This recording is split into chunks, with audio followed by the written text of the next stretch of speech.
This is the Bearcast, presented by Bird Culchin Ford. Bird Culchin Ford has been in Waco since 1936. Ford is the #1 selling truck in Texas 43 years running. The Bearcast is also presented by WellMed Medical Management and USMD Health System Dallas. Here's Craig Smoke and Grayson Grundhafer. And welcome in, everybody, to the Bearcast on SicEm365.com on this Tuesday, July the 30th. It is the start of fall practices this week. Coming up on Thursday, the first official kickoff to the season for Baylor football, but recruiting has not stopped as the offseason has rolled along, and now the season getting underway. More commits to talk about, or one more commit to talk about for the class of 2026. We'll get into that. We'll get into the start of fall practice and a couple of other news and notes as well. But thank you for joining us as always, whether it's live Tuesdays at 11:15 on the Baylor Athletics on SicEm365 YouTube page, or if it's after the fact on the podcast platforms or on the Baylor Athletics on SicEm365 YouTube page. If you are joining us, however you're joining us on YouTube, please hit that like and subscribe button. If it's on a podcast platform, please hit those 5 stars and whatever else to boost our algorithm would be much appreciated as well, especially that subscribe button, though, would be great. So especially with all that we have in store this upcoming football season, you need to get all your ducks in a row, and that would be a good place to start. But I'm Craig Smoke, joined as always by Grayson Grundhafer and Garrett Ross behind the scenes, making everything happen. And we've got a lot to get into. Grayson, as I mentioned at the top, recruiting rolls along, as we'll dive into in just a moment. But the start of fall practices are actually here. It does not feel like fall. It won't for a while longer, but it is technically the kickoff to fall here in a couple of days, and the actual football season right around the corner. Right. I mean, it's a really great time right now, because you kind of get this perfect collision of really good recruiting and then also fall camp coming up. So Baylor's actually, it just feels like they're in such a good spot right now. The vibes are really good around the program. Momentum's pretty strong. So I think in general, it's seeing if this recruiting, period can really lead into fall camp and, provide even more, juice for the program heading into fall camp and the season. Yeah, for a team who's got a head coach on the hot seat and is picked towards the bottom of the conference, they've got about as much momentum as you could possibly have hoped for somehow because of mostly recruiting, but also just some of the moves made this offseason. We'll get into a preview of sorts here in just a moment, but want to start off with a basketball note, because this just came down, and we're going to be pretty much all football from here on out. So this makes sense to start off with and shine a little light on. Nicki Collen has signed a contract extension, that being officially announced by the school today. Mack Rhodes in a statement saying, "We are thrilled to announce the contract extension for Nicki Collen. Nicki has demonstrated an exceptional commitment to our student athletes and the Baylor family in her first 3 years with our women's basketball team. She's assembled a strong and talented staff that is doing an excellent job in the development of our athletes. Her leadership, vision, and dedication to excellence have significantly contributed to the continued success of our storied program." That is from the press release, and then it goes on to mention their records and what they've accomplished so far under her, under her era, or her time as head coach. And, a big year last year, a nice, kind of bounce back year in some ways. And here we go. I was not expecting anything necessarily, but Nicki Collen has signed a contract extension. Don't have any of the details outside of just the press release itself, but a lot of that, again, just kind of highlighting what she's done up to this point in her career. So what are your thoughts on Nicki Collen and a contract extension? Last year was, I feel like, a big step for this program, just kind of getting back to having success in the tournament and really just trying to build on, what was kind of a down year the year before, and just building and trying to get to a point where you're competing for Big 12 championships and national championships. And So clearly there's a vision in place right now that Mack Rhodes definitely believes in, that Nikki Collin believes in, the players believe in, and I think there's total buy-in in her program right now. So I think that's a great part about this. I'm a little surprised that the extension was announced right now. You kind of feel like, oh, maybe another year from now, see how they do next season. But I think in general, this is a bet on kind of what she's brought to the table up to this point, and a bet on the future of the program. And under her guidance, I think there's optimism about where they're heading. Yeah, no, I mean, obviously there is a good feeling about where they are going and what that's going to continue to look like if you're going to make the commitment to announce this contract extension. So last year, a nice little run in the tournament. The year before, they were able to finish the runner-up in the Big 12 championship. Was it the tournament or they won the Big 12 title? Was it the regular season? That was with Nalissa. That was her first year. Yeah. That was 2 years ago. So, had that accomplishment in year number one. And then last year had a nice little run as well. And so here they are, and just locking down and making sure that she's the name on the face of the program for the foreseeable future. So good for Nikki Collin and good for Baylor women's basketball to have that to look forward to and to be able to promote as well. So there you go, a little bit of news off the top that was unexpected, but is certainly good news for Nikki Collin fans and fans of the women's basketball program. So 13th is what they finished last year in the AP.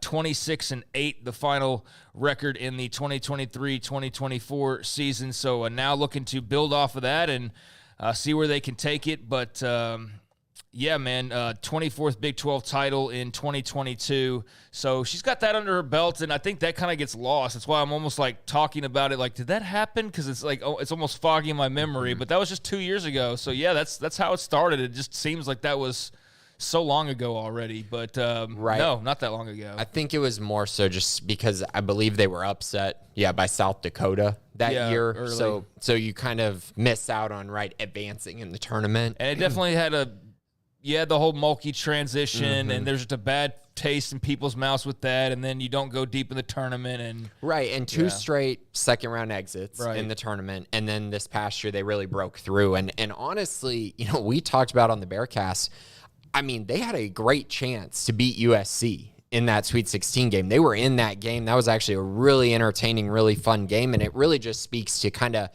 again, where this program is heading. They went on the road and beat Virginia Tech to advance to the Sweet 16. So I just feel like in general, there's a lot of positive vibes from this program. Went 12-6 in the Big 12 last year and have an opportunity, I think, coming into this year to really, I think, solidify themselves as the top title contender in the Big 12. So there you go. Nikki Collin entering year number 4 with a fresh new contract to boot, and looking to build off of last year's regional semifinal appearance and take it even further. So there you go with that. And from here on out, it's going to be pretty much all football, because that was a note that we weren't even expecting as we got ready to record, but glad to have it as a part of today's show. But other than that, the plan was and the plan is to talk football, because that is the storyline right now. The start of fall practices, as we mentioned at the very top, and I guess decided to start off with a little bit of recruiting note, right? And go ahead and dive into that, since that's more of the I guess,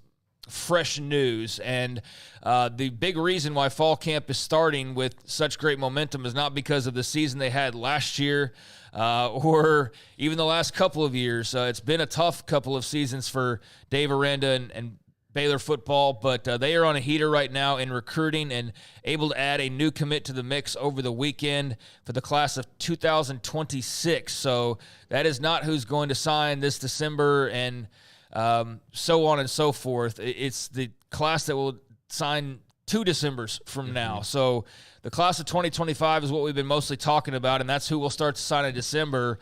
And while they did get some work done in that regard, this was also a big weekend, Grayson, to start building on 2026 as well. They already came into the weekend with 1 commit for 26, and South Lake Carroll running back Davis Penn, who committed a couple of weeks ago and got the class started. But now a second edition coming off of the VIB weekend that will dive further into, but Rylan Morris, a running back from Honey Grove, Texas, and Honey Grove High School, 5'9", 160-ish is kind of what he was listed at. So another running back is now commit number 2 for the class of 2026 as Rylan Morris joins Davis Penn. So I guess let's just start there and unpack this latest edition and what all it sort of means.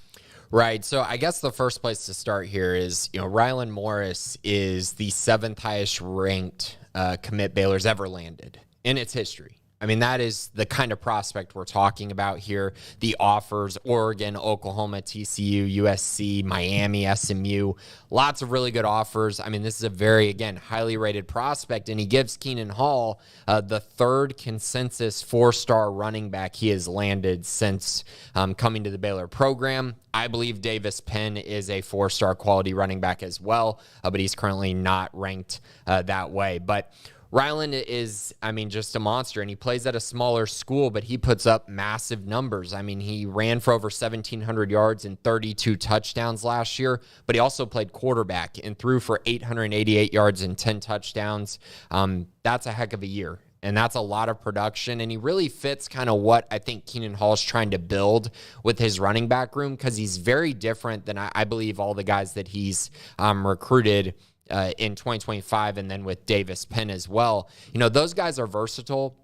I think they have some upside to be 3-down running backs and really just be kind of your workhorse back. But what Rylan brings to the table is he's a really good pass catcher, and he's a really explosive runner. So when you get him in the open field, you have a chance for a 50-yard touchdown. He has that kind of speed. But then you can also move him into the slot. You can use him on sweeps. You can use him in just a bunch of different ways, kind of like how Ebner was used in the last system, even though I think, they're different players, but can be utilized in similar ways, which makes him very dangerous, especially in a Jake Spavital offense. So this is a huge one. Anytime you land a top 10 recruit in your program's history, that's a big deal. And this was one that I felt like was coming, as the weekend got closer and closer, because Keenan Hall has built such a great relationship with him.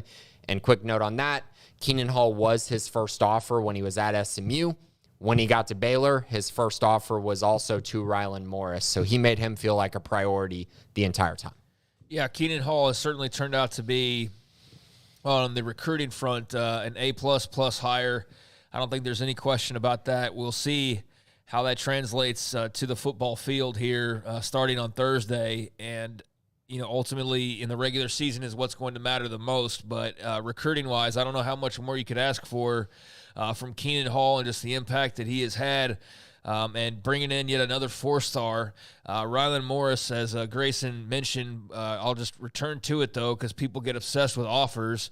USC, UTSA, who's that's a team you respect their scouting opinion. Oregon, Oklahoma State, Stanford, so that tells you that he's got some brains. Oklahoma, Missouri, Miami, Michigan State, so on and so forth. I think you get the picture on his appeal, and the amount of teams that want him speaks volumes. So Rylan Morris, commit number 2 for the class of 2026. Running back from Honey Grove, and gives the Bears 2 running backs in those first 2 commits for 2026. So, yeah, there's the Keenan Hall effect and liftoff for that class, and we'll see where it takes them ultimately. But as we mentioned, there's some momentum as fall camp starts. There's momentum on the recruiting front, and Grayson Rylan Morris, his commitment came as part of the big recruiting weekend, the VIB weekend. Let's dive into that and just, discuss what the highlights were and just the storylines, I suppose, coming out of this weekend.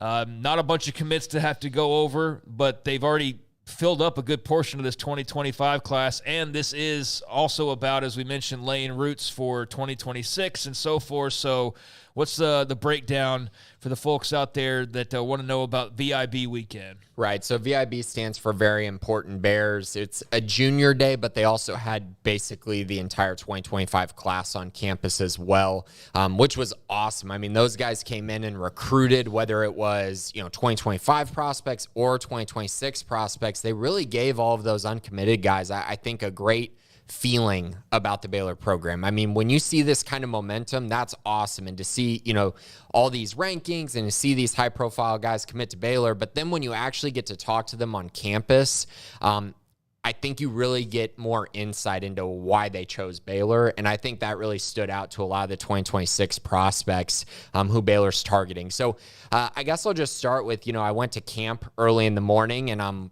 standing out there like I always do, watching, the normal camp, and I see a quarterback walk in, and he's talking to Jake Spavital and Rhett Holcomb, and it's Edward Griffin, the Baylor 2025 commit, and he's just in normal clothes. He's just hanging out. So I'm like, all right, he's just going to watch practice, right?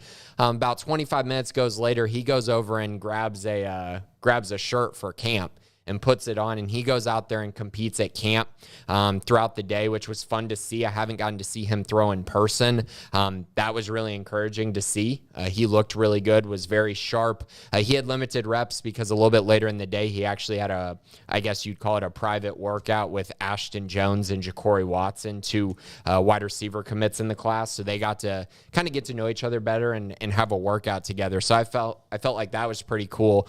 Also that morning, I saw Jackson Prep offensive lineman Matthew Parker.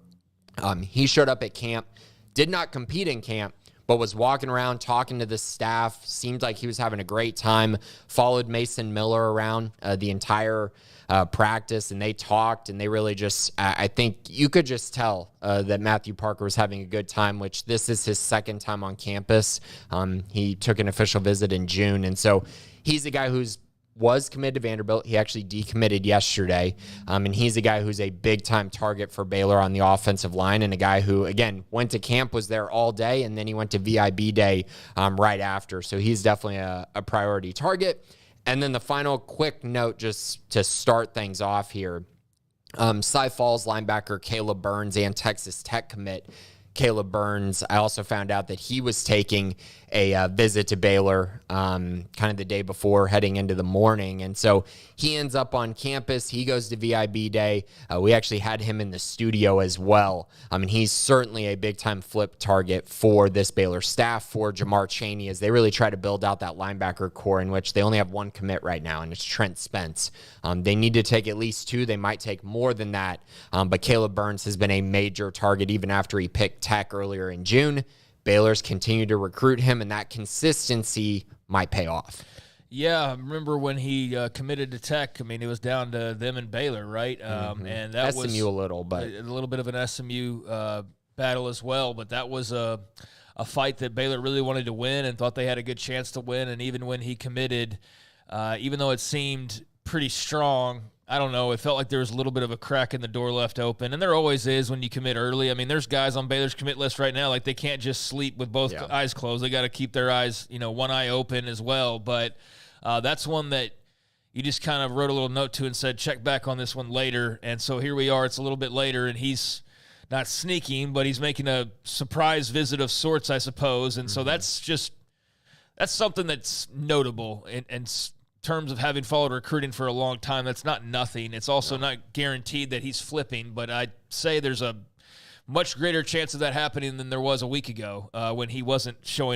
Definitely. So that is something to definitely monitor. And remember, the dead period starts in, a day?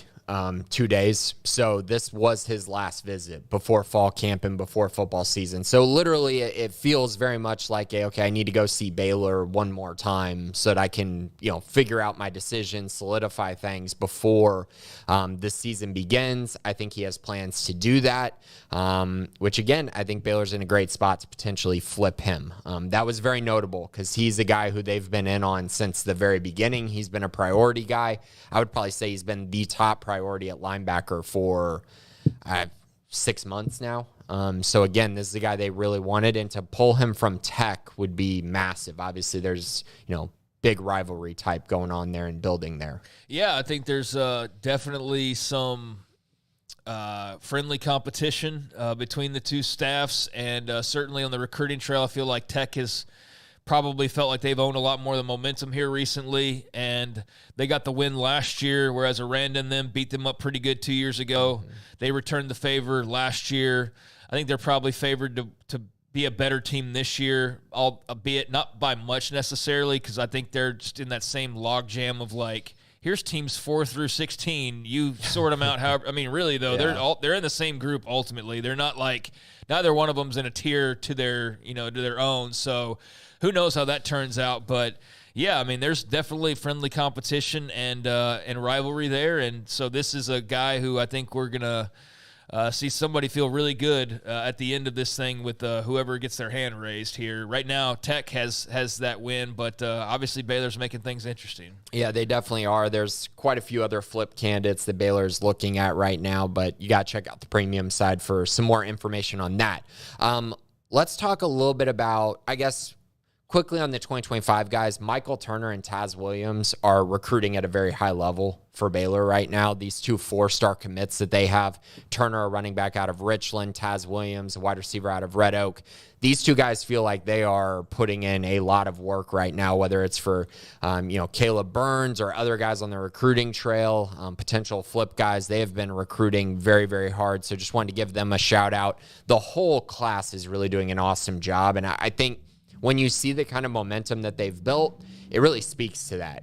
Guys talking, guys communicating, talking about Baylor, really selling guys on Baylor and why they should come and join up with, other high-profile guys. And so that's kind of been, I think, a secret weapon, really, for this Baylor staff during this recruiting period. Moving to the 2026 side, we mentioned Rylan Morris. So he committed. He kind of had a perfect visit, I would say, because he got to come with Davis Penn, who is also committed. Also on the trip, you had Caden Knighton and Michael Turner, the other commits in the 2025 class. So that really all came together really well for the running back position, led to some great things. At quarterback, Liberty Christian quarterback Quinn Murphy came back to Baylor for another visit. He's been at Baylor a ton.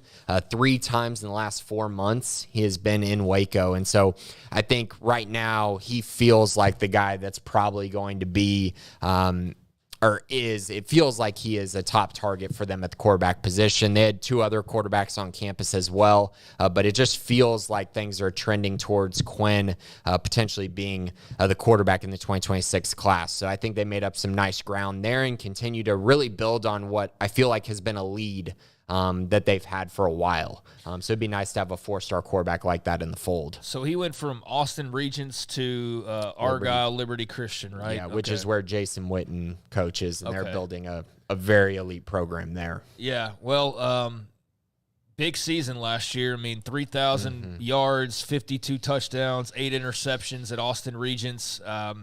So, yeah, that's monster numbers. The year prior, as a freshman, 2,400 yards, 33 touchdowns, and just a slight number of picks as well. So yeah, he can sling it a little bit. And yeah, now at Argyle Liberty Christian, so that ought to put even more of a spotlight on him and just change things up and raise his game, I would think, as well. Yeah, they'll move up a level because I think Regents is 5A, I believe, for TAP, so he'll move up to 6A now. So a little bit of a change there, but Liberty Christian's going to be awfully good, and he's going to put up some very impressive numbers. I think the big thing with him is, he gets back to campus, and he's seeing all this recruiting momentum, especially at wide receiver and running back.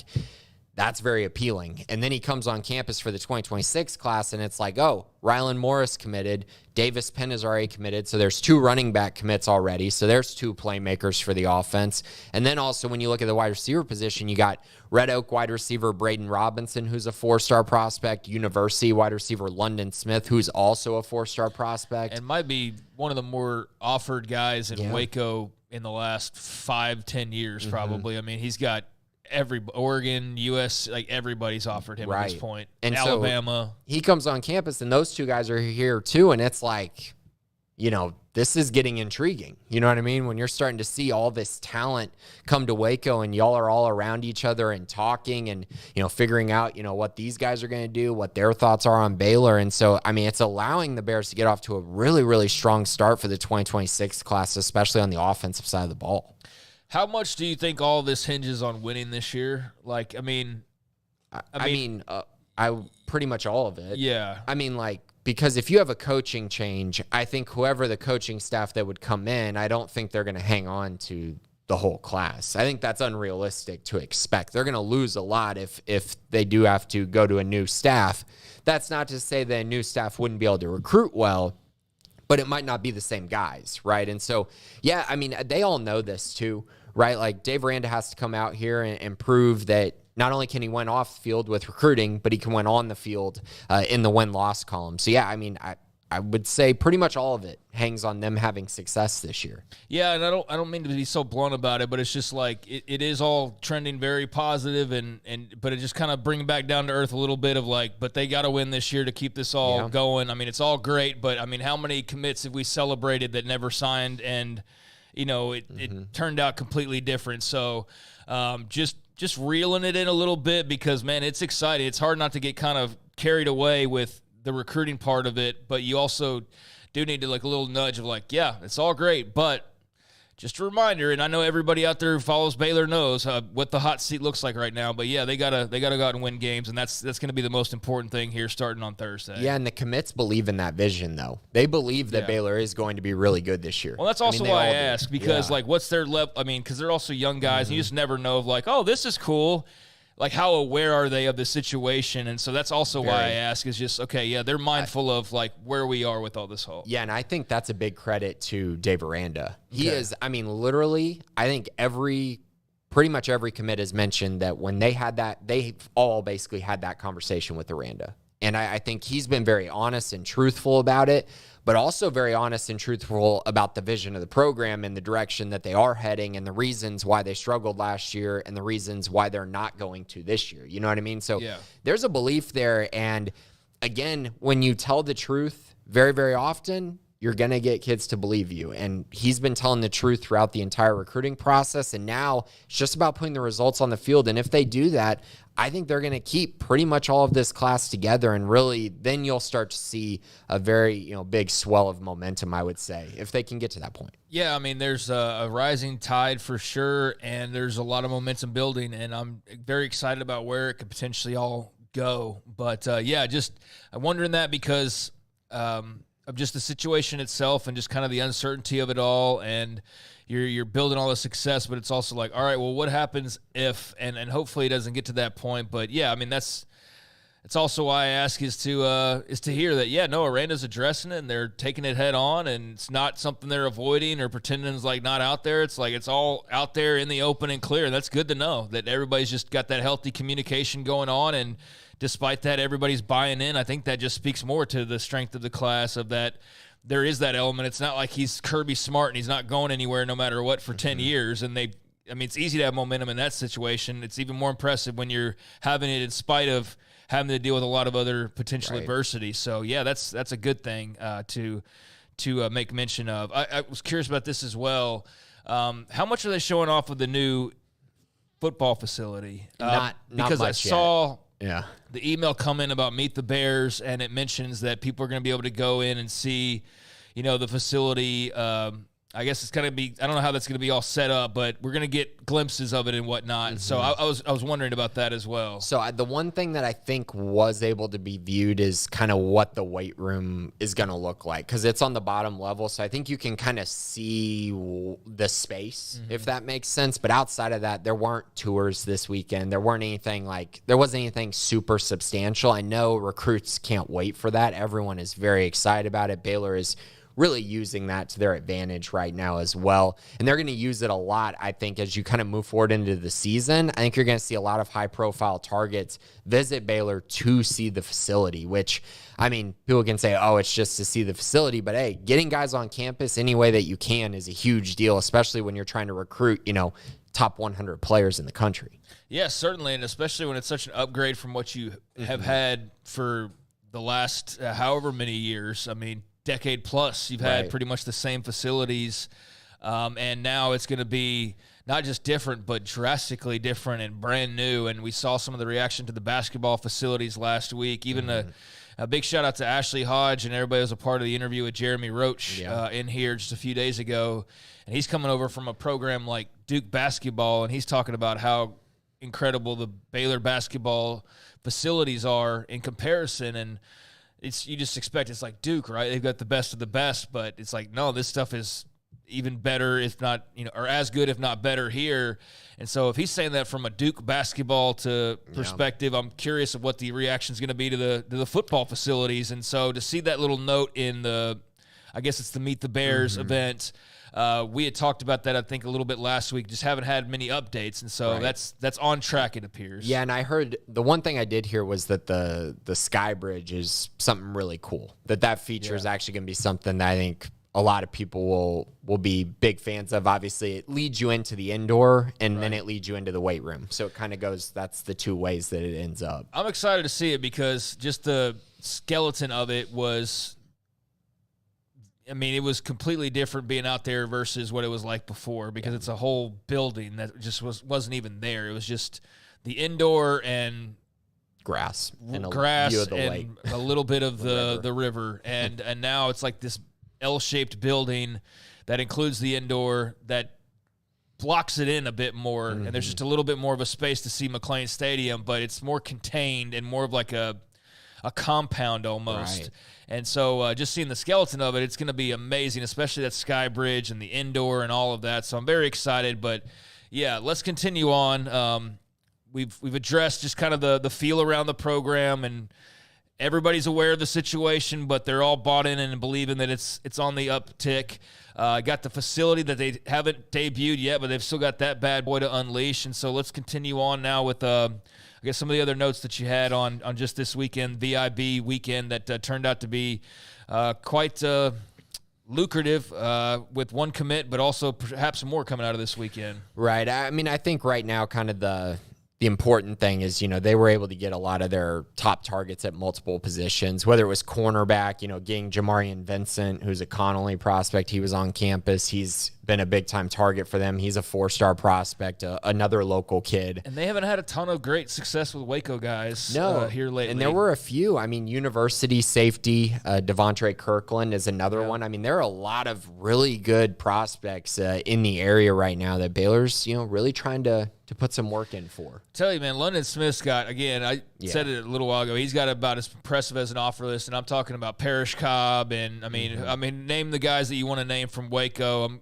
Andrew Billings, and so on and so forth. Yeah. He's got that type of offer list, if not some more impressive. His ranking dropped, which was a little suspicious for me, but he was like a top 25 guy for a while, and now he's top 150, but that's a big difference. So I don't know what made that change come about. Cancel his A&M visit or something? Maybe something along those lines. So that's weird because he is a national prospect. Like, he is a very, very good prospect. And again, a few other guys in the area that are also national type prospects. So yeah, again, they're doing a great job. I know a lot of questions have been, well, what about the defensive side of the ball, especially for 2026? But it's also like, it's only 2 commits right now. There's a lot of time left, and I think Baylor's gotten a lot of their top targets on campus, which is very impressive, and that's a big step towards, filling out your class. And also right now, 2025 is the focus, and they've done a great job in that class, and there's a few decisions still kind of lingering there. Oaks Christian tight end Stevie Amar still hasn't made any decision yet. I think Cal and Boston College are the biggest competitions there.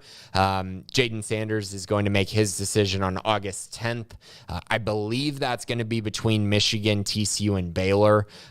He visited Michigan for the barbecue this past weekend and then set his commitment date for August 10th. So that's another big one. He's a 4-star prospect in the 2025 Classic cornerback. So another kind of thing to watch, I would say. So a lot of momentum, a lot of still decisions out there. But in general, I think the biggest takeaway here is that the momentum continues and the vibes are really, really good among Baylor recruits, commits, and just guys that they're targeting going forward and amongst the staff. The vibes are really, really good going into fall camp.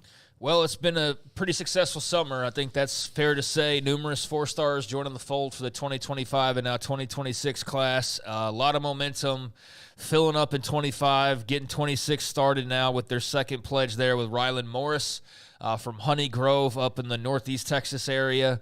And so that's exciting, especially looking at, a lot of people look at the offer list, and you're getting some of those types of guys now where you're like, hey, it's not just – the same 3 schools, UTSA and, New Mexico and like Tulsa or something. some pretty big boys on the list of some of the guys are starting to land, and those stars are starting to tick up as well. And so that's always that creates excitement, and you can definitely feel that right now. You've got the indoor that's got the finishing touches being put on that we just talked about. They're going to be able to unveil that soon. Going to have Meet the Bears right around the corner, and just counting down to the season. But seems like it's been a very productive offseason. I did want to make one more mention of the Nikki Collins story that we led off with, because now I saw the detail. I didn't see this earlier, but that contract extension that we mentioned for her runs through 2030. So I don't think that I mentioned that. I just wanted to put that out there. We're not going to get dollar figures, I'll tell you that much, but we did get the year, and so I wanted to follow up. 2030, so long-term investment in Nikki Collins. And there you go with that, which I'm sure we'll talk about much more in the coming months as we get closer to basketball season, but definitely the focus right now on football. And so we touched on recruiting and even a little bit of facilities as well.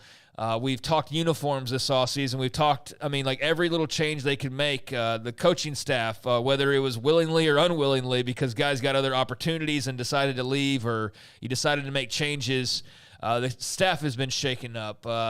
So uniforms, staff, personnel, facilities, everything's different to a degree.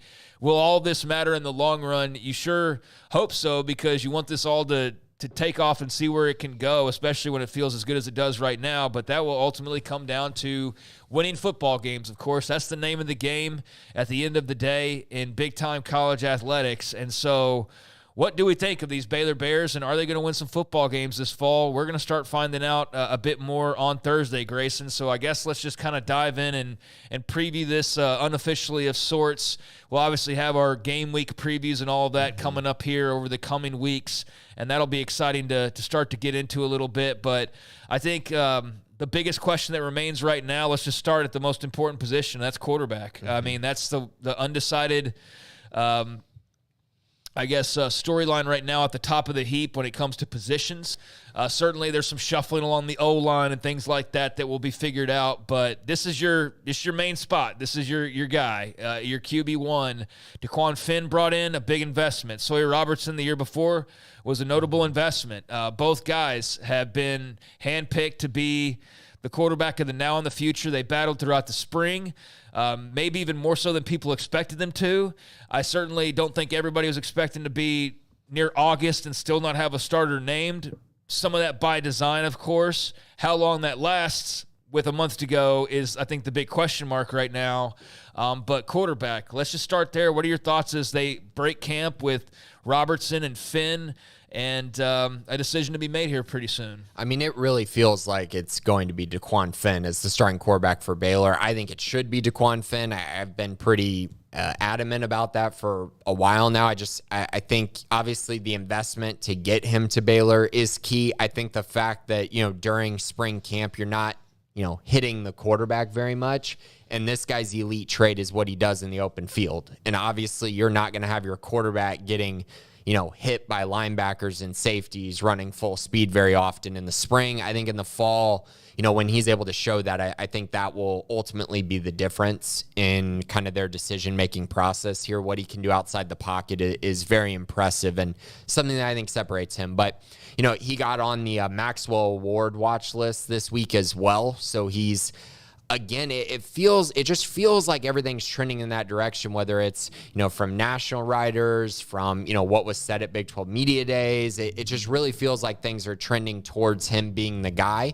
But it just seemed like Sawyer Robertson had a really good spring camp. He gave himself a chance, and Baylor wants to see what they can do in the fall. And I think that's a great decision, because we saw that not play out very well, with Blake Shapen and Gary Bohannon. And so now they're kind of giving them more time to compete. And I think that's a great thing. This team needs more competition at every single position. So I'm good with it, but I still think DeQuan Finn will be the guy for the first game against Tarleton State. Yeah, I think it'll be DeQuan Finn as well. You just hope, and I've said this kind of elsewhere, but you hope that it's a stalemate or it's a battle because they're both playing so well, right? And it's not because nobody's taking the job and running with it, because that's the last thing you want is no, you need somebody to grab the reins and be I'm the man and follow me into battle and if you're really fortunate, both guys are that way, and it's been a tough decision because they're both playing so well. That's what you hope for. So we are awaiting that. I think that's storyline number one, obviously, because you want to know who your starting quarterback is, and if you've got two guys who are competing this closely,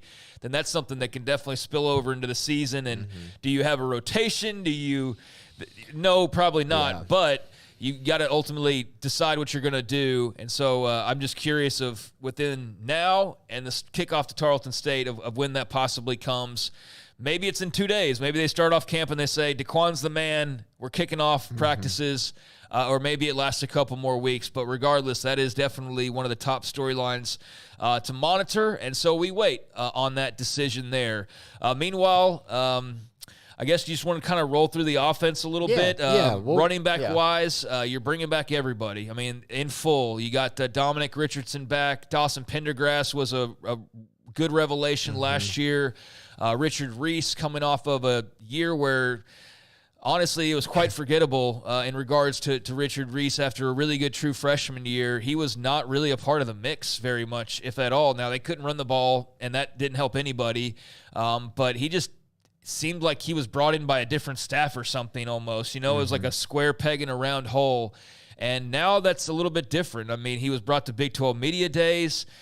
He seems to be in good spirits. They seem to have big plans for him. So you can just start with those guys, and then it trickles down into, some of the younger names that we haven't seen as much of. But I think you got a pretty good starting base with the likes of Reese and Richardson and Pendergrass and so on and so forth. And obviously some guys who you just wonder about that haven't seen playing time at this point, kind of where do they fall into the line of what's to come. So first of all, I think Richard Reese is going to be the lead running back for this team this year, but I think it will be a split backfield. That is what Jake Spavital has done a ton during his career. Unless he has a talent of the level of a Jade Knott or someone, I think also Trey Carson at A&M, he hasn't really just handed the ball to one running back every single time. He's really divvied it up. And so I think Dawson Pendergrass is probably going to be the next most productive guy. I think he fits this scheme really well, and he's a good pass catcher, which I do think will be utilized in this offense. Outside of that, we mentioned Dominic Richardson. I think he'll be fine in this offense. I don't think he's going to be as productive as the other two. And then you also have Bryson Washington, who actually had a really nice spring. And so I'm curious if it was a really nice spring and him scoring touchdowns just because it kind of just played out that way, or because he's actually going to have a bigger role this year. He had a really nice spring as a freshman as well, so it's now just kind of about putting that all together. Also excited to see Joseph Dodds, the 4-star running back who they brought in. I expect him to redshirt, but I'm excited to see kind of what he can bring to the table. Yeah, so I think running back you feel really good about, not necessarily having a star, but do you have the guys that can get the job done? I feel very confident that you do. Yeah. I don't think you have a Doak Walker guy right now, but I think you've got a number of options that can get done what you need to get done. And so, depth. Yeah, and depth. So you feel good there. Wide receiver, got a lot of different options. Ketron Jackson, amongst your, I guess, bigger names that are coming back. Hal Presley as well. But mostly this is about the transfer portal, honestly. You shed some guys who weren't producing for you and kind of unclogged the, the depth chart a little bit with just guys who'd been around for a couple years and weren't reaching the level that you needed them to reach. And so you decided to go get in the transfer portal and bring in guys like Ashton Hawkins, for example, who you're expecting to be a big part of what they do this year. And you also have some younger guys that you're banking on to start to kind of move up the depth chart. A Jaden Porter eventually, maybe not this year, but over time, certainly sooner rather than later, you want him to produce. But you need your transfers to hit. And you need your Ketron Jacksons and your Hal Presleys and those guys to definitely take a big step up and be more authoritative, be more forceful, and to just be better across the board. I think you're looking for the receivers to grow up a lot this year because they were very quiet and kind of just there at times a year ago. It felt like they were sort of finding themselves in a way, and it feels like they've got a much clearer direction now heading into this season. It's been that way for 2 years because 2022, I mean, we all talk about how bad 2022 was, and my goodness, the receivers were a huge part of that. They were really bad that year, and so they took a little step in a better direction last year, but I think this year you're going to see kind of I think this position is going to be awesome for Baylor. I'm actually really excited about their receiving core going into the season. You rattled off all those names that you talked about and didn't even mention Monterey Baldwin, which has happened to me during this time period, because it's like, oh, you mentioned Keytron Jackson. I was trying to actually think. Presley, I was trying to think of all the transfers they brought in, and I was thinking of Ashton Hawkins, and I couldn't land on the other names. But Jamal Bell is one that I'm not thinking of. But yeah, absolutely, I'm forgetting Monterey freaking Baldwin of all people. So there you go. And he's going to be awesome in this offense, I think, as a deep threat, and just what he does with his speed and with the ball in his hands. He's going to be fun to watch. Ashton Hawkins, we're expecting big things from him. Ketron Jackson, like you mentioned a little earlier, I'm expecting him to take a massive step in the right direction. And then Jamal Bell, just a speedster, a guy with a lot of reps during his career at Nevada, also an elite return man as well. So you're going to see his speed again on full display. This position I am very, very excited about. I think whoever the quarterback is for Baylor is going to have a lot of weapons to work with and a lot of different body types, right? When you look at Hal Presley and Ketron Jackson and Josh Cameron, but then also you got Monterey Baldwin and Ashton Hawkins and Jamal Bell, guys who get open. Jaden Porter, who I actually think of all the freshmen probably has the highest chance of not redshirting. I could see him playing a big role in the slot, and if anyone gets hurt, I think he's going to be the next man up. So wide receiver, feeling pretty good about that, clearly. And let's go ahead to the final position group. And that means both outside and inside receiver. I mean, like across the board and all the receiver spots, I think you feel pretty great about. There's not like you're good on the outside, the inside, you don't really have a guy. Like, you definitely are good on the inside. But, I mean, I think for the first time you feel pretty good about the outside options as well. Well, and I also think, tight end, just quickly, because I think Michael Trigg is going to play outside as well. Okay, and so he gives you another option there to go outside and kind of be a difference maker there, and Kelsey Johnson in the slot as well. So those are two other nice options, I think, for this passing attack. Yeah, I mean, you've got those two in terms of just, I guess, the guys we're probably going to see more often than not, especially catching the football. And Trigg, who you brought in through the portal from Ole Miss, and then Johnson, who's back for his third consecutive year. But then a lot of young guys, Cody Mladenka, Hawkins Pauley, Matthew Klopfenstein, also part of that mix as well. So and Gavin Yates, a really good blocker. Yeah, Gavin Yates, who's played fullback, and he's been kind of one of those guys for you, blocker, and just do what you need to get done, get dirty for you, and make a block and catch the ball, take a carry if he needs to. He's kind of done a little bit of everything over the course of his career. So, yeah, definitely gives you a veteran presence there as well. But I think all told comes together and gives you a group of like 6 guys that this isn't Jeff Grimes' offense where I think you need 10 tight ends. So I think whatever you're looking for, so long as somebody like a Trigg is able to break out and be a receiving threat on occasion for you, I think you've got everything you need in this room. It might be a little young in some spots, but I think you've got what you need. Yeah, you got kind of the perfect blend of, your Kelsey Johnson, who's your prototypical tight end, but then with Klopfenstein and Trigg, you have true wide receivers. You know what I mean? Guys who you can move outside, and that's what I expect from Trigg. I don't expect him to be an inline blocker all that often. I think he's going to be a receiver. I think Kelsey Johnson, Hawkins Pauley, Gavin Yates will be more your inline blockers, the guys that you're asking to move people in the run game. So, offense is perfect. Let's move on. Yeah, right. All the skill positions look really good, and you're excited about, but it all boils down to how they're being blocked for and how much time they're being allowed to run their routes down the field or scan the field to find receivers if you're Daquan Finn or Sawyer Robertson. So that brings us to the biggest question of the entire offseason, more so than Dave Aranda calling plays, more so than who the quarterback is. Can this offensive line hold up? Can they block? Can they be average? That is the biggest question, and I really do not know at this point. We know they've had the late retirement with Kurt Daniker, and so that threw you for a little bit of a loop, although you offset that with Colin Truitt late in the spring portal period. But even still, you were going to have questions whether Daniker was in the lineup or out of it just because you've turned over again at the coaching position.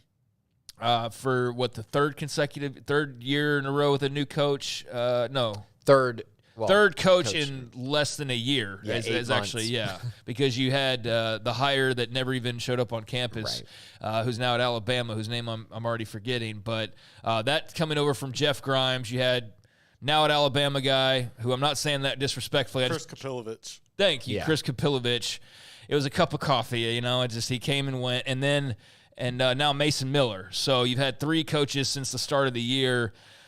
You brought in transfers. You've got young guys who were playing early last year, probably earlier than they needed to be. I mean, what do you think, man? What are we expecting here on offensive line? Because this is going to kind of be the determining factor, I feel like, offensively on what the ceiling looks like. Right. I think them losing Kurt Daneker and knowing about it for a while was a big reason why they ended up taking 3 more offensive linemen during the summer. And I do believe that is telling about kind of where I think the staff believes they're at. I think they believe there needs to be more competition. I think they need more size, which is why you saw them go get Colton Thomason and Sidney Fugar, both from SEC programs in South Carolina and Texas A&M, 2 just much bigger bodies. And remember, Kurt Daneker was like 332 pounds. And they brought in Colin Truitt, but Colin Truitt's like 310 pounds. There's a big difference there in kind of what you're looking at between the two. And I think Colin Truitt's going to be a starter for this team, but they're different, right? Daneker was more of a guy who's going to move people up front. Truitt's much better, I think, in pass protection.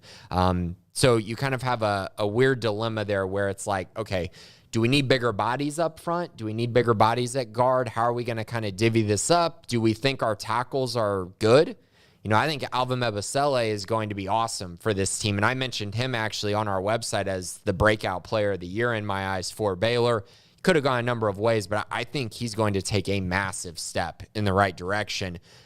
But I do have questions about, Campbell Barrington. I got questions about Gavin Byers. I got questions about the interior of the offensive line when you look at, Colin Truitt and, what are you going to get from Colton Thomason and Sidney Fugar? I just think there's a lot of names that we're talking about, but not a lot of proven production. And so that's kind of what I'm going to be looking to see. But right now, my optimism is low that they're going to be really good. Like, I don't think they're going to be really good. For them to be average, I think that they're probably going to need guys like Truitt, Fugar, and Thomason to really come in and be, dudes immediately. And so we'll see if they can get to that point. I think ultimately it's still going to be a weakness for this offense. Yeah, it's hard to see how it won't be. It's just to what degree is it a weakness? But you like everything around it, and if they can be better than expected, then, man, there's a lot of reasons to love what they could possibly do offensively. So really quickly, I also want to mention that's a reason why I also think DeQuan Finn will be the starting quarterback, because his ability to avoid sacks has truly been elite, because he had terrible offensive lines at Toledo and made it work and got better every single year at avoiding sacks until last year. I think he was only at like 8.4% sack rate, which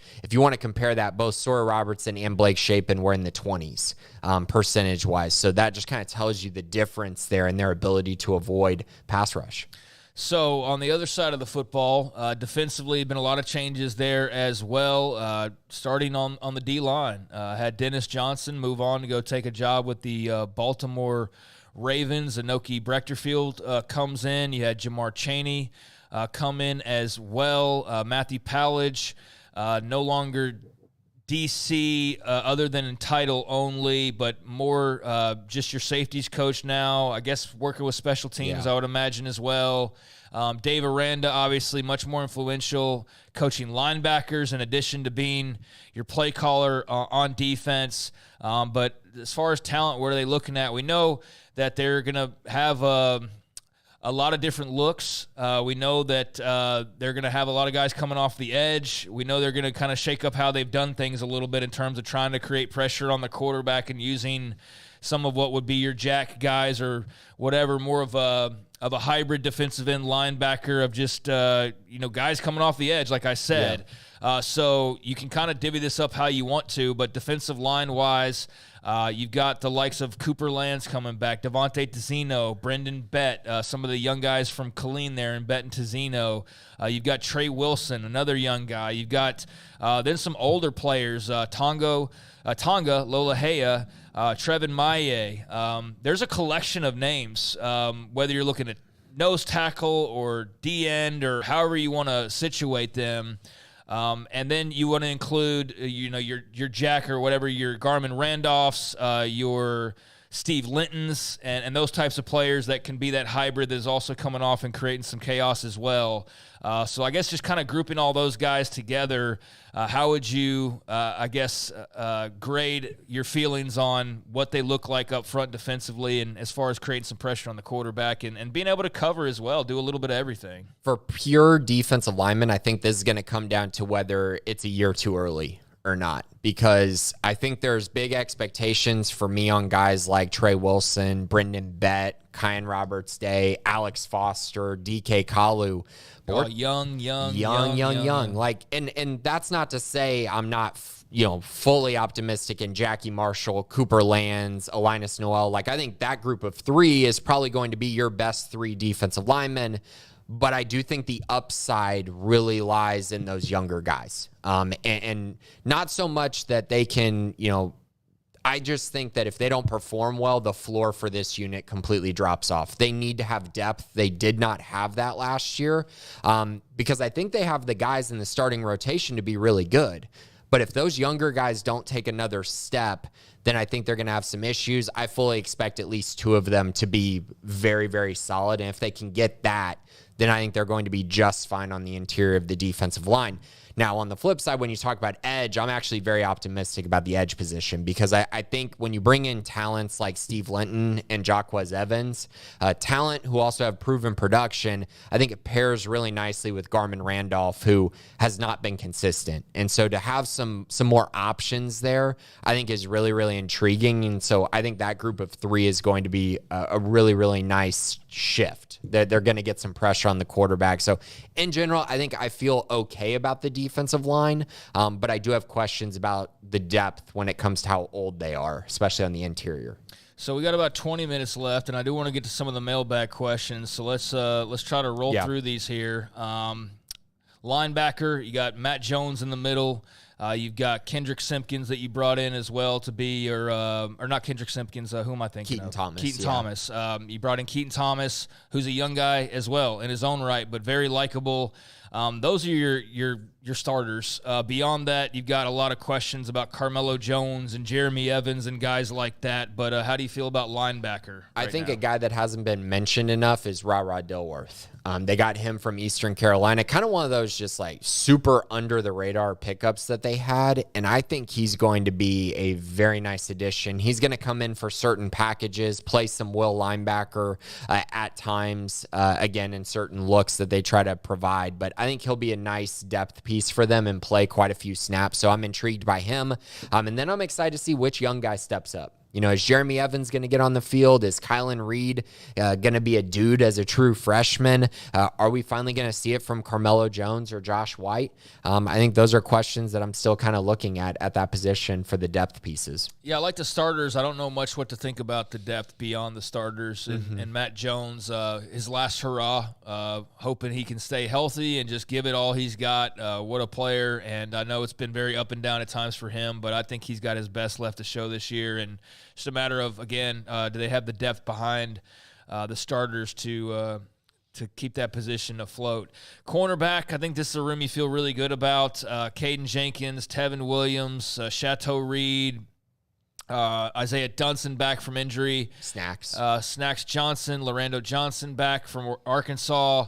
I don't know how all the pieces are going to work exactly in the secondary, but just in pure corner, it looks like that's about as healthy as you are at any position on defense, honestly. Right. I love Baylor's cornerbacks this year. And also, we got to mention LeVar Thornton in that group as well. I think he's got a very high ceiling. That's a group that I'm pretty excited about. They need to be really good as well, because we know that there are going to be some question marks still at safety in my eyes, which we'll get to here in a minute. So they need their cornerbacks to be able to hold up and also be able to play some press coverage. I think that will help Baylor's secondary a little bit if they can hold up in those type of situations. Feel great, obviously, about Caden Jenkins, but I love the depth that they have, the athleticism, and the length that they have out there at cornerback. It's very intriguing, and they have some guys with experience, which is nice to see. And then at your safety spots, classified as a nickel or your star as well. I mean, however, again, it's fluid, kind of how they're going to use a lot of different pieces this year. But just, throwing all that grouping together of what they're actually going to end up doing.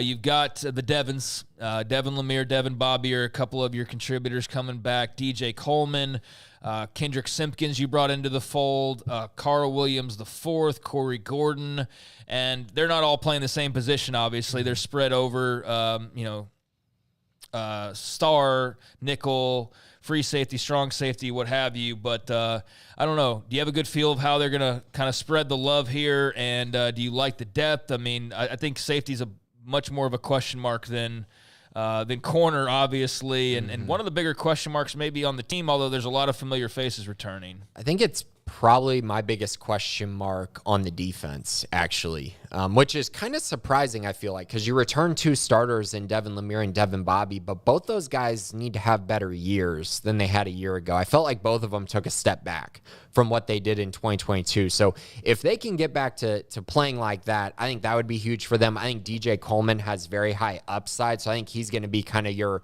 rotational guy at safety and play a ton of snaps. Very curious about Mason Dossett and Josh Lair, 2 true freshmen who might be able to find the field if they're struggling again at safety, especially if they're struggling in coverage.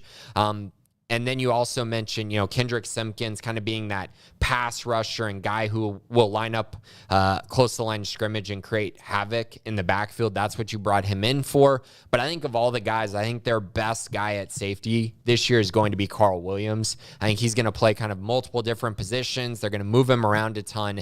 And I think he's going to be very, very good. And if they can get good to great play from him, I think that would solidify a lot of things, particularly their ability to cover slot receivers, which was abysmal a year ago.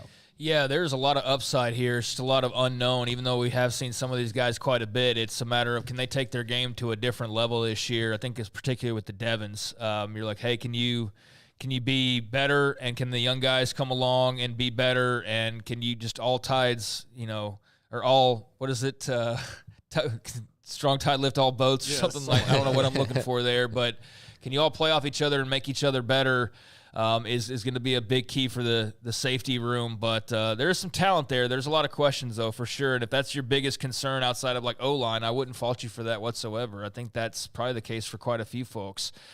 So there you have it with the defensive backs wrapping up the defense. And then let's be honest, we don't need to spend a lot of time. I mean, we don't know on special teams. I mean, there's a little bit to know, but you can't guarantee a college kicker is the same way he was a year ago, because we've seen where that's not the case. We've seen a guy be really good and then come back and act like he won the Super Bowl a year ago. And they need Isaiah Hankins to kick a lot better than last year. Right. Yeah, but they've had starters return and then act like they are the quarterback MVP, and going to Disneyland. It's like, dude, you're just a college kicker. College kickers, # college kickers. You know the deal. But you can trust punters, and I think Palmer Williams is going to be a very good one for Baylor. Kind of really solidify that position, so right? You have Isaiah Hankins back at kicker, Jack Stone as well, Palmer Williams at punter. You've got is Garrison Grimes still in the roster? I believe so. I think so. Yeah. So at long snapper, he was your guy last year, and he got hurt, if you'll remember. And then, you get into your holders and all of that. We don't really have the details on how all that's going to work necessarily. At your turn spots, you've got guys like Richard Reese and Jamal Bell and Josh Cameron and Monterey Baldwin. I think you feel great about the return men, but it's going to come down to Bell. Yeah, it's going to come down to what's coming off the foot of these guys. And so Palmer Williams, you feel good about, but I guess the big question then would be kicker as far as just the overall special teams look. Other than that, I think you feel good about what you have, and the fact that Matthew Pallage is probably going to be a bit more involved as well. Yeah, I feel like this group will take a step in the right direction, which they need to. They were not good enough last year. Had too many bad moments. Had a couple good moments, like the Cincinnati game with that Byron Vaughn's return for a touchdown on the kickoff. A couple, but in general, it wasn't good enough. And it really, it might have cost them the Utah game, honestly, their special teams, if you look back on it. And you look back at Matt Rule's teams where they put a big, emphasis on special teams, or at least made it outwardly known there was a big emphasis there, and that won them a couple of games, blocking a kick here and there. And so it gets overlooked because people focus on offense or defense, but this is the type of program right now where I think special teams is where you might have that extra win or two, and so I think it's very important and not something that you can overlook. So I think there's some things to like about that group as well, and that's where they are as we enter camp. I mean, we've gone over the coaching changes ad nauseum throughout the last few months. we'll talk about some of the new faces as they start to ingratiate themselves and look like maybe some guys are going to play early and we're more deserving of talking about them a little bit more. But, I mean, we kind of know what's what other than a few decisions like who's the starting quarterback. So I don't know, man. I feel like you've done just about all you can do with this roster and with this team, and so I feel good that they're going to be competitive. I don't know how many wins that turns into, but I think anything short of a bowl game would obviously create a little bit of chaos within the program and a lot of uncertainty, and I don't see any reason why they shouldn't be able to reach that goal and maybe even go a little bit beyond that. I don't think this is a Big 12 championship team, but I do think this is a team that should be competitive week in and week out, and if they're not, then, yeah, that's going to be a little bit puzzling. Yeah, you're going to probably have to make a change if they're not. But I fully expect them to be a bowl team. I think this team's good enough. The schedule is also not that daunting, to be honest. So, yeah, I have optimism that they can make it back to a bowl game, which is what they need to do this year. So that's where we are with the roster as fall camp kicks off on Thursday. Just a little bit of a rundown on where we find ourselves. Let's get to the mailbag to close it out this week. And Paul Bufano says, I don't think I've seen any recruits post photos in the new uniforms. Is there a rule that makes them wait, or do they just want the team to be the first to wear them? I don't think there's a rule or anything, but I also think that they probably would like the team to be the first ones to take photos in them. I think that makes sense. I don't think there was a huge photo shoot for junior day, and that would have been the only time that they would have done that. And so, yeah, I think that's probably playing a big factor into that, and eventually you'll see it, but not right now. You haven't officially unveiled them yourself yet. I mean, worn them out on the field. So I think once you do that, then they'll be fair game to wear them at will on every photo shoot. But I think, yeah, you're probably holding that back a little bit just for your guys already on the roster to really sport those for the first time. Thank you, Paul. WTT78, are we just not doing single digits anymore? I see them in photos with recruits, but I don't see anyone on the team with a single digit other than Matt Jones. And Brent B.U. Bear mentioned that it was said in another thread, but easy to miss, that Aranda no longer is doing that tradition, and Brent liked it himself. Yeah, not doing the tradition, but I think that those jerseys will be used this year because they weren't really used last year. Like, there were numbers that were free. I think that will change. Yeah, I think that will change this year. At media days, he said they're using them. Yeah, okay. He said they're using them as single. Yeah, using the jerseys. He said they're kind of rewarding them. It's not like they're kind of rewarding, which makes sense. Yeah. I mean, that feels like what it would be. So thanks for that, Jack. But yeah, so using them, but not the same tradition that it used to be. But I still feel like there is kind of this side of you have to earn them. So it's kind of like it, but not being advertised. They're just not making a big to-do about it, basically. It's going to matter. If you get the number one jersey, you earned it, but they're not making a whole deal of crowning you the guy wearing the number one jersey, basically. Baylor Bear 2022, who commits first, Burns or Parker? I'll go with Parker. Matthew Parker, Jackson Prep, offensive lineman out of Mississippi. He decommitted from Vanderbilt yesterday, so I think he'll be the first one. Caleb Burns still is committed to Tech, but obviously that could change. He could decommit and then commit immediately. So we'll see, but ultimately I think Baylor's in a good spot with both. Useless Kim degree with Coach Aranda loosening up things like jewelry at practice. Could that bleed over into other areas? Do you think Baylor comes up with some kind of ridiculous big play gimmick like we've seen from other teams, the turnover chain from Miami, spiked pads from Georgia, or the sword thing from Arizona? I have zero idea if they're going to be doing that or not, but, I mean, sure, they could. Yeah, I mean, didn't they have like a little Tykes basketball goal on the sideline when Rule was here maybe at one point in time? And, yeah, there's been all sorts of variations on that. But, I think they have more fun than I think they're given credit for, honestly. I think that everybody assumes it's all stoic like Dave Aranda is. That's not necessarily always the case, but they could definitely loosen it up a little bit. I don't know if that'll translate, though, into him like bringing a turnover chain into the mix. But maybe they'll find something unique that fits all parties. Doc Crow, was there a feeling Schobel was waiting on TCU even when he committed to Baylor? Talking about former Baylor and Oklahoma State now quarterback commit, turned TCU commit Adam Schobel, which is where his dad went and where it just all should have started and ended to begin with, basically. Yeah, but, his uncle went there as well. But, I mean, the reason for it was that TCU had a four-star quarterback commit for a long time in Ty Hawkins. Oh, yeah. Ty Hawkins, who then flipped to SMU. So I would say there wasn't a feeling that he was waiting on TCU. TCU because they had their guy, and then he was Baylor's guy, and then when Sean Bell left, things changed, obviously. But yeah, I mean, I do think in general, if TCU did ever open up and they tried to recruit him, it obviously would have been a battle, and he might have still ended up at TCU. Yeah, well, good for him, and good luck to him, and they'll be seeing him soon enough. But I would think third and final stop on the commit train at this point with your legacy choice in TCU. Wyatt Smith, which offensive and defensive players are you most excited to see perform in fall camp? Geez, okay. Offensive side, Alvin Ebosele, Ashton Hawkins, Michael Trigg. Defensive side, Jackie Marshall, Keaton Thomas, Carl Williams. Carl Williams, Caden Jenkins, Kelsey Johnson, Bryson Washington, and Ketron Jackson. I mean, there's a bunch of guys. Like, there's so many guys. We didn't even say DeQuan Finn. Yeah. DeQuan Finn's the very top of the list, and yet we're just blanking on him because there's just a lot of guys that you're looking forward to seeing. But, excited about a lot of different people, Wyatt. He also asked, who do you think had the most improvement this offseason? Thank you as always. Well, thank you. That's a good question. Most improvement. I think Carl Williams is definitely a candidate for that. I think he took a huge step in the right direction. He carries himself like a future pro. Yes, he does. And he's been that way for a while. And so I think you're going to see him really turn some heads, I think, this fall. So he'd be a big one. Again, I've mentioned Alvin Ebosele a few times. I think he's going to be kind of a dude pretty soon. So he'd be another one that I would probably put in that group. I think kind of those guys who are transfers, when you look at Linus Noel or Colton Thomason or Sidney Fugar, guys who kind of, they enrolled and then they just had this summer to try to, get into game shape and get themselves into shape for fall camp. I think those are guys who also took a nice step in the right direction. Thank you, Wyatt. Mentioned Brent's comment about the single digits, and Billy21.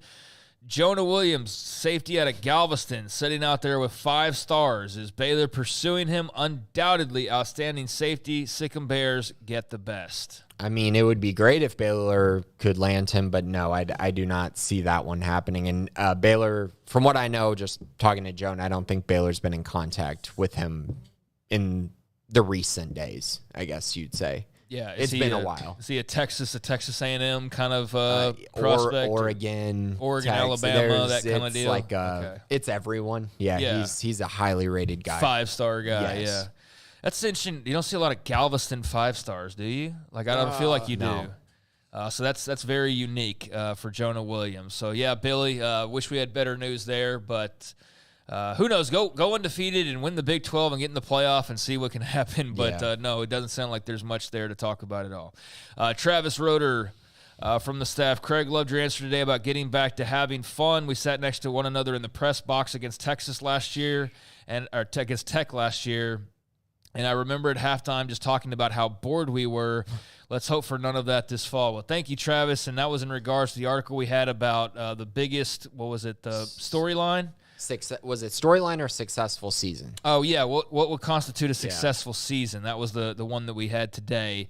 And mine was basically of like, just are we having fun watching them every week? Are we looking forward to the next week's game? Or are we dreading like, God, we got to go to another game? And that's how it felt during that Tech game last year of like, just put us out of our misery. Let us go home. This is awful to watch. And we're just sitting here.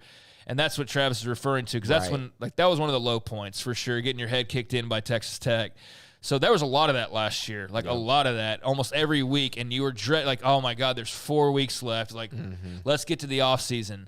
That clearly is not a successful season. So yeah, to me, it's about like, I can't wait to get to the to game week, and I can't wait to see what they do this week. That to me would be successful. So that's what Travis is referring to, and definitely remember that, Travis. Appreciate you chiming in, and yeah, let's hope we don't see much of that this fall. Aside from the UCF game where they had that epic comeback, the most fun part of the season has been the offseason, which is not great. And so really that was the only moment last year that really held any significance. And so, yeah, I agree. It would be nice to see them get back to having fun and just putting a brand of football on the field that I think fans and coaches and players are proud of, because last year no one was proud with that. Their 3 wins were, a very unimpressive win over Long Island.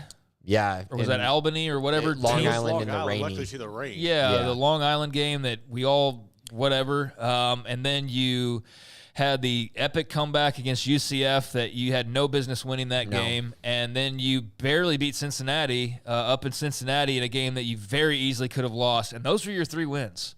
Was an unimpressive win against the team. And those were on the road. Those 2 you just mentioned were on the road. Yeah. So didn't do it in front of your One win home at home, crowd. and that was the very beginning of the year. So, being there halfway through the year, home game-wise, it was just, it was not a good time. So, they've definitely got to improve. I mean, you really look back on that, like, those are their 3 wins last year, and that's why that felt as long as it did. So, hopefully that is much improved. But we will see, and starting on Thursday, we will see practices kicked off officially. So here we are, folks. It's been a long wait. Still got a little bit more of a wait, but now we have a whole month of build-up and interviews and news and notes that will be coming out of practices as well. So definitely be tuned into SicEm365.com for all the latest and the video, audio, everything we can get our hands on from fall practices. We'll have that for you, but Grayson, before we head out here, anything to pass along? Just be sure to check out SicEm365 premium side of things. We're going to have tons of content for fall camp, whether it's insider notes or Jack's views from the Brazos or we're going to have all kinds of content all throughout the coming weeks. And so be sure to check that out on the premium side of things. We'll have all the coverage and keep you in the know about Baylor through fall camp. And then also be sure to check out 365 Sports on YouTube. Monday through Friday. Yes, Monday through Friday, 3 until 6 on the 365 Sports on YouTube page. But before you go, click on that like and subscribe button here on the Baylor Athletics on SicEm365 YouTube page. Would be much appreciated, especially as we start to build that up for the season and a lot more content. Thanks to the folks in the Mailbag, Paul and WTT, Useless Kim Degree, Baylor Bear 2022, Doc Crowell, Wyatt Smith, Brent BU Bear, Billy 21, and our own Travis Roeder as well. Appreciate all of y'all for helping us close it out with some questions. And that'll do it. Thanks to Jack McKenzie and Garrett Ross behind the scenes. And for Grayson Grunhafer, I'm Craig Smoke. We'll talk to you next week. This has been the Bearcast on SicEm365.com.